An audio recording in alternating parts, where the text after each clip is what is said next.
هنعمل النهارده مع بعض الديبت اند كريدتس. يعني ايه كلمة ديبت او مدين، ويعني ايه كلمة كريدت اللي هي الدائن.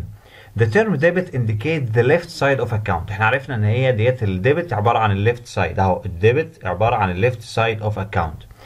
And credit indicate the right side. يبقى الكريدت هو الرايت سايد، ده احنا عرفناه.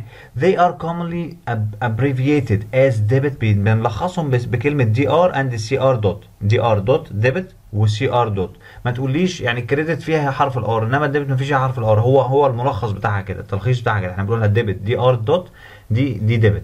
for debit and credit اللي هي بالشكل ده. when comparing the total of the two sides، لما بنقارن ما بين التو sides اللي هو الديبت and credit، an account shows debit balance.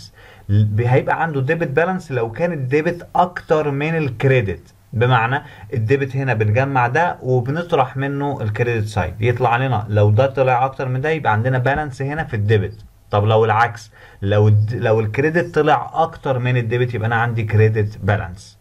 يبقى انا بجمع الديبت وبجمع الكريدت واشوف انه الاكثر اطرحهم من الثاني ويبقى عندي ديبت بالانس. لو كان الديبت اكتر من الكريدت، لو جمعت دول هتلاقيهم اكتر من الكريدت سايد ب 8050.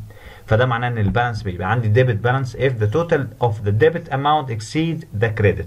An account shows a credit balance. طبعا هيبقى العكس بقى لو عندك credit balance if the credit amount exceed the debit amount.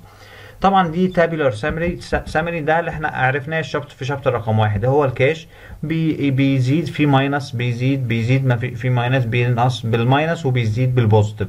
انما في الاكونت فعليا ما فيش حاجه اسمها ماينس، يعني ما فيش حاجه اسمها حساب بالماينس. يعني انت هتعرف كده ان عندنا مفيش حاجه اسمها ماينس، كله يا اما ديبت يا اما كريدت. وفي حسابات ديبت يعني بوزيتيف، وفي حسابات تانية ديبت يعني ماينس. يعني ايه هتعرفها قدام شويه. يعني فهنا الكاش ديبت يعني بوزيتيف، يعني 15 جت في الديبت فبوزيتيف. النيجاتيف بيجي كريدت. في حسابات تانية لا العكس، البوزيتيف بيجي كريدت والنيجاتيف بيجي ديبت. فهتفهمها مع بعض قدام شويه. Every positive item in the tabular summary represents the receipt of cash. يبقى كل positive معناه ان انا جالي كاش، كل positive number من دول معناه ان انا جالي كاش. Every negative amount represents a payment of cash. كل negative من دول معناه ان انا دفعت كاش. Notes that in the account form، في حساب الفورم بقى اللي هو اللي احنا عرفناه الديبت والكريدت ده. we record the increase in cash as debit and the decrease in cash as credit. زي ما احنا شفنا بنسجل الانكريز in cash في الديبت والديكريز in cash في الكريدت.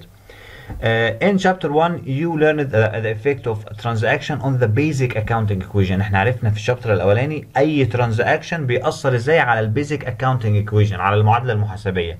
Remember that each transaction، كل معاملة must affect two or more account. كل معاملة بتأثر على حسابين على الأقل أو أكتر. يعني ممكن معاملة واحدة تأثر على 3 4 حسابات 5 حسابات. To keep the basic accounting equation in balance، عشان نحافظ على الaccounting equation.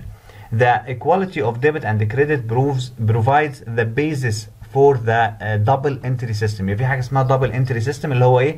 اللي انا عندي الديبت بيساوي الكريدت. لازم في اي معامله بتسجلها لازم الديبت يساوي الكريدت. ده اسمه double entry system of recording transaction.